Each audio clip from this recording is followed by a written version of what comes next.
Apple's new Vision Pro boasts some premium technology for virtual and augmented reality.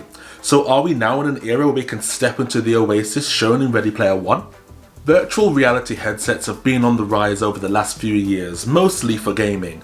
But then Mark Zuckerberg came and introduced the metaverse, and what was once sci-fi started to seem a lot less fi. Unfortunately, the graphics of the metaverse left a little to be desired, and the technology that was in headsets at the time weren't really living up to the kind of standard shown in that film.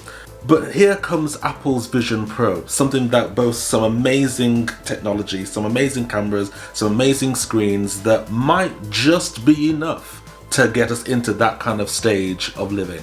Now, Apple markets its new product as an augmented reality product, something that they label spatial computing. You'll never hear them say virtual reality, even though it is just a virtual reality headset.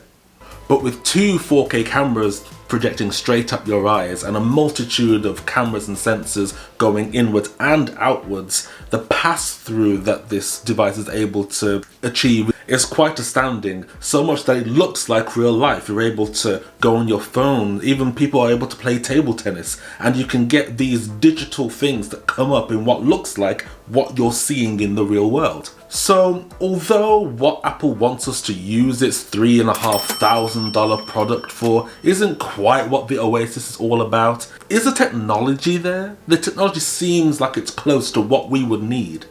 With two 4K screens, the resolution would be amazing. What you would see, that virtual world, what the Oasis looks like in the film, would be possible to see with your eyes.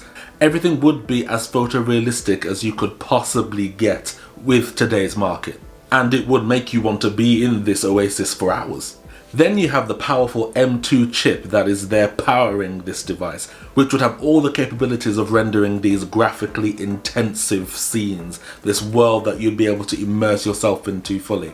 Now, one of the crazy things is how the cameras on the headset create something called your persona that you would definitely use more in the FaceTime feature of the Vision Pro.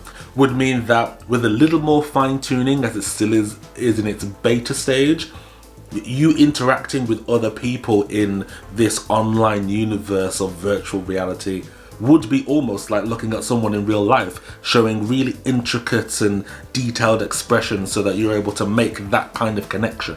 On top of that, the sensors and the cameras outside of the headset are able to track your hands with insane accuracy, so you being able to gesture and interact with the world that is created within this headset would be able to be done with ease and be with pinpoint precision. Now, that all sounds fantastic, but we do have a problem. There are a couple of limitations that this headset, which is about the same price as a used car, still runs into at this stage, and it might not be quite enough to transport us into the Oasis that we see in Ready Player One. You see, in Ready Player One, the only imperative accessory that they need are some haptic gloves. Now, although the Apple Vision Pro can track your hand movements, if you touch something, you never feel that feedback.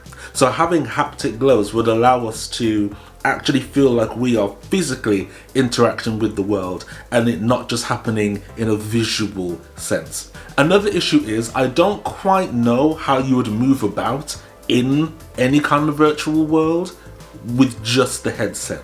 You see, the metaverse gets around this by providing you with controllers if you're using any of the Meta Quest things that they have.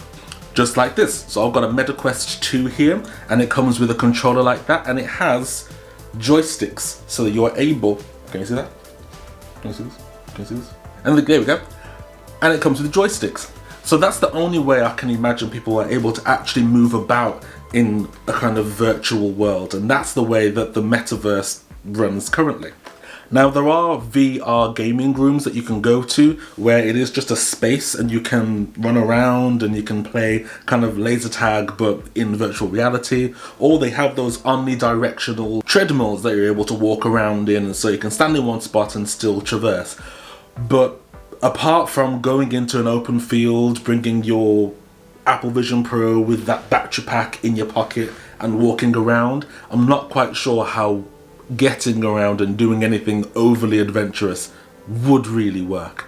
Now, if you're following any of the discussions of the Apple Vision Pro right now, one of the things that you will have heard, especially from Marques Brownlee, is that it's heavy. And because there's no battery on the back of the device, all of the weight distribution is towards the front. So I can't imagine it being something that's overly comfortable to wear for long periods of time, like you see in the film where they basically live within the Oasis all day, every day. Unfortunately, I can't try it myself as I'm in the UK and it's not here yet, and I don't really have $3,500 to spend on a headset. So even with all of that crazy technology inside, what's the point of having a headset that you don't want to wear all the time so you can interact with your friends in this amazingly fantastical universe that exists virtually all day, every day? Still, it does look pretty cool, although it definitely should for $3,500.